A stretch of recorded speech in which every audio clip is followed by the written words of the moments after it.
13 नवंबर 2014 को read Hoffmann को Epstein ने एक मेल भेजा जिसमें वो डिजिटल इंडिया के बारे में जानकारी दे रहे थे। तारीख याद रखना, 13 नवंबर 2014। डिजिटल इंडिया शुरू कब हुआ, अनाउंस कब हुआ, वो डेट भी देख लीजिए जरा।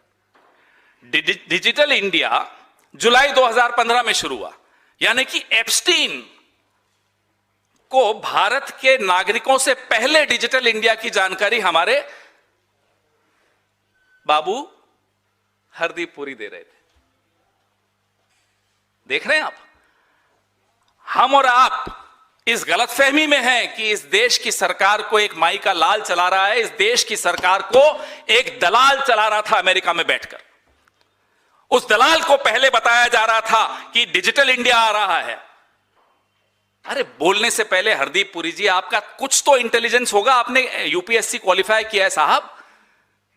खुद ही बोल रहे हैं मैं तो डिजिटल इंडिया की जानकारी दे रहा था। क्यों दे रहे थे साहब? पहली बात तो आपको यह जानकारी कैसे मिली? आप तो सरकार का हिस्सा नहीं थे। फिर आप एप्स्टीन को क्यों जानकारी दे रहे थे? वो किस चीज का हिस्सा था? और नरेंद्र मोदी जी, अब आप बताइए,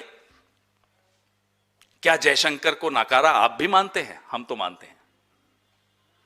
क्या जयशंकर राजदूत, अमेरिका में भारत का राजदूत, उसके माध्यम से आप एप्स्टीन को या किसी को भी कुछ भी जानकारी देना चाहते हो, उस पर हम बाद में आएंगे, उनके माध्यम से नहीं दे रहे थे आप, हरदीप पुरी के माध्यम से क्यों दे रहे थे? यह रिश्ता क्या है आपका और हरदीप का, या आपका और एप्स्टीन का, जिसमें हरदीप पुरी शायद बिचौलिए का काम कर रहे हैं, हमें नहीं मालूम।